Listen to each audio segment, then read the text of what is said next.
Hey, I'm Josh Hawkins. Welcome to episode 154 of Opening Up the Gospels. In the past two episodes, I've been working through the post-resurrection appearances of Jesus as the authors of the Gospels record for us. We've looked at Jesus' appearance to Mary Magdalene, then the two on the road to Emmaus, and then to the disciples in Jerusalem in the locked room. I've developed Jesus' words to the apostles as Luke recorded them in Luke 24. Today, I want to look at a few of the remaining appearances that John records for us in his gospel. Let's jump right in and read from John 20. Now Thomas, one of the 12, called the twin, was not with them when Jesus came. So the other disciples told him, "We have seen the Lord." But he said to them, "Unless I see in his hands the mark of the nails, and place my finger into the mark of the nails, and place my hand into his side, I will never believe." 8 days later, his disciples were inside again, and Thomas was with them. Although the doors were locked, Jesus came and stood among them and said, "Peace be with you." Then he said to Thomas, "Put your finger here and see my hands, and put out your hand and place it in my side. Do not disbelieve, but believe." Thomas answered him, "My Lord and my God." Jesus said to him, "Have you believed because you have seen me? Blessed are those who have not seen and yet have believed." So John gives us a time indicator, saying that 8 days later, Jesus appeared to them again, once again in a locked room. Now, just imagine this for a second. Jesus, the man they had believed was the promised king of Israel from the very first day they met him, had been with them for over 2 years before he was brutally crucified by the Romans. And then, hearing rumors of his resurrection, he actually appeared to them in person. And now it's been a little over a week, and surely they must have been wondering if he would show himself again. What was Jesus doing during this time? Where was he staying? What did he eat? Remember, he had not yet ascended back to the heavens, so he was somewhere in Israel. The Gospels don't tell us, but you can be sure this is something I'm going to be asking Jesus about in the age to come. Now, Thomas, a man whose name in Aramaic and in Greek means twin, he wasn't there when Jesus had appeared to the others 8 days earlier. But now Jesus appears and gives Thomas undeniable evidence that he had, in fact, been raised. Now, Thomas responds with the phrase, "My Lord and my God." Now, Thomas was a Jew, one who is commanded to worship the God of Israel alone, and to have no other gods before him, and to not even make an idol or bow down to them. Jesus didn't rebuke Thomas at all because he was thoroughly correct in his proclamation of who Jesus was. As we've seen throughout this series, Jesus has asserted and demonstrated his true identity as the God of Israel many times. To make this proclamation after everything Thomas had heard and seen was probably not overly difficult, but Jesus extends an even greater blessedness to anyone who would believe the truth about him without having seen what Thomas and the others had. I think this is anticipating people like you and I, people who were not privileged to see what Peter, James, John, Thomas, and the others had seen. Well, let's look at another appearance of Jesus and continue reading in John 21. After this, Jesus revealed himself again to the disciples by the Sea of Tiberias, and he revealed himself in this way. Simon Peter, Thomas, called a twin, Nathanael of Cana in Galilee, the sons of Zebedee, and 2 others of his disciples were together. Simon Peter said to them, "I am going fishing." They said to him, "We will go with you." They went out and got into the boat, but that night they caught nothing. Just as day was breaking, Jesus stood on the shore. Yet the disciples did not know that it was Jesus. Jesus said to them, "Children, do you have any fish?" They answered him, "No." He said to them, "Cast the net on the right side of the boat, and you will find some." So they cast it, and now they were not able to haul it in because of the quantity of fish. That disciple whom Jesus loved therefore said to Peter, "It is the Lord." When Simon Peter heard that it was the Lord, he put on his outer garment, for he was stripped for work, and threw himself into the sea. The other disciples came in the boat, dragging the net full of fish, for they were not far from the land, but about 100 yards off. So here we have the third appearance of Jesus to his disciples after his resurrection, and this time it's by the Sea of Tiberias, which is just another name for the Sea of Galilee up here in the north. We're not sure exactly how long it's been, but we do know that it's before Jesus ascended, which was 40 days after his resurrection. Now, it seems like the disciples had gone back to their former occupation of fishing and ended up going the whole night without catching anything. But just as the sun begins to rise, this mysterious figure tells them to throw their nets to the right side of the boat and they'll make a catch. No doubt they're wondering why they'd listen to a random stranger telling them what to do. But taking the nets from one side to the other was not an easy task and took some effort on their part. But as John says, after bringing them to the other side, they could not haul the nets in because of the amount of fish that they contained.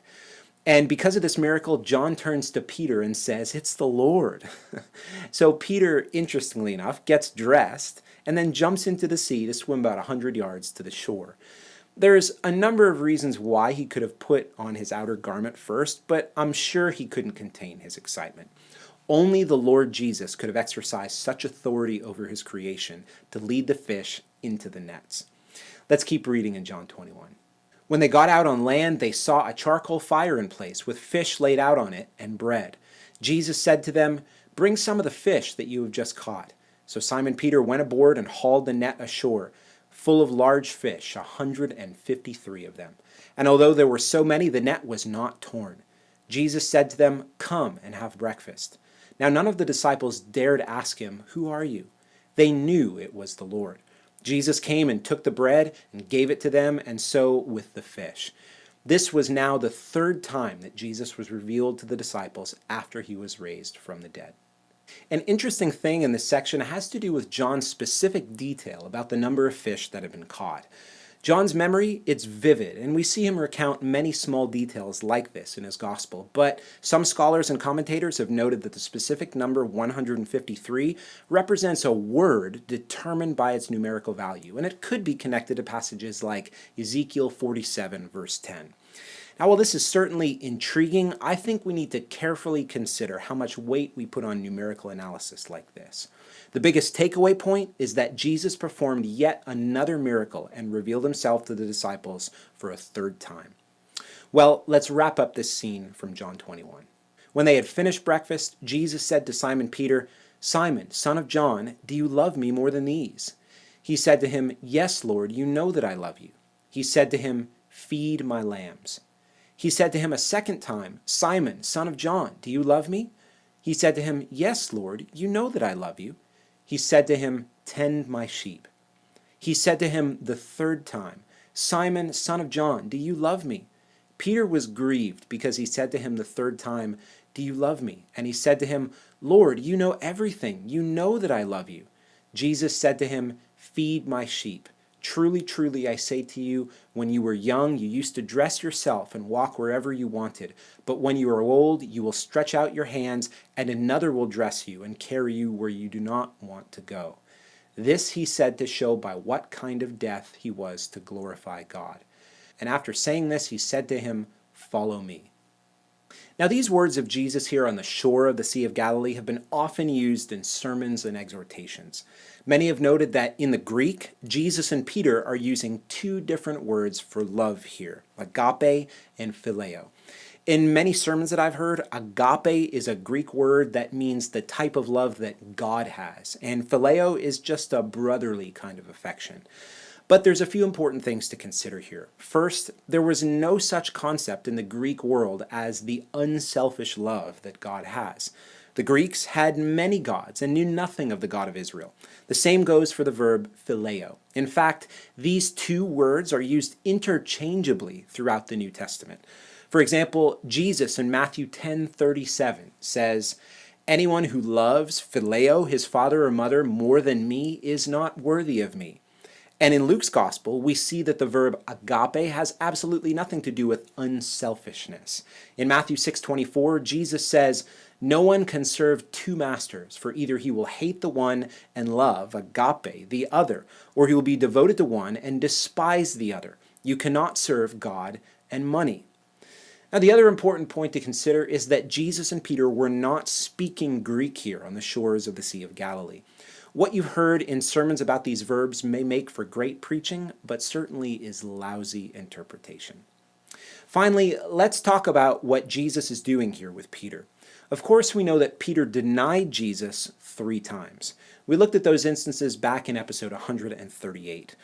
I believe Peter denied Jesus because he was sympathetic with the zealot movement in Israel. Remember, the zealots were a group who believed that the strength of man in partnership with God would bring to pass God's promises.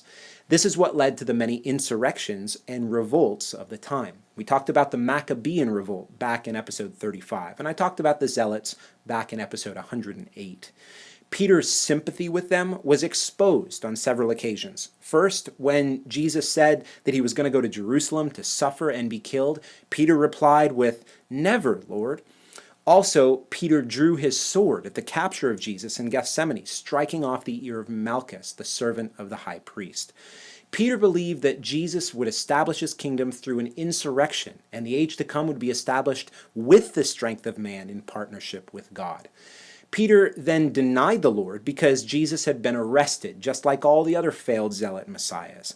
And it would have been dangerous and even embarrassing to be associated with someone who had failed and had been arrested. But here in John 21, Jesus appears to restore Peter, to remind him, even through the miracle of the fish, that God's promises will be established by his miraculous power, not by the strength of the flesh. Jesus then calls Peter to feed and tend the sheep of Israel, to lead them into this understanding, and forsake even his own confidence in the flesh, even unto martyrdom.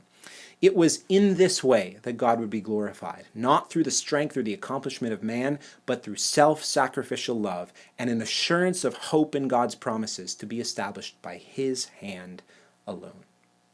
Well, in the next episode, I'll look at the last few events the Gospels record for us, what's often been called the Great Commission, as well as the Ascension of Jesus.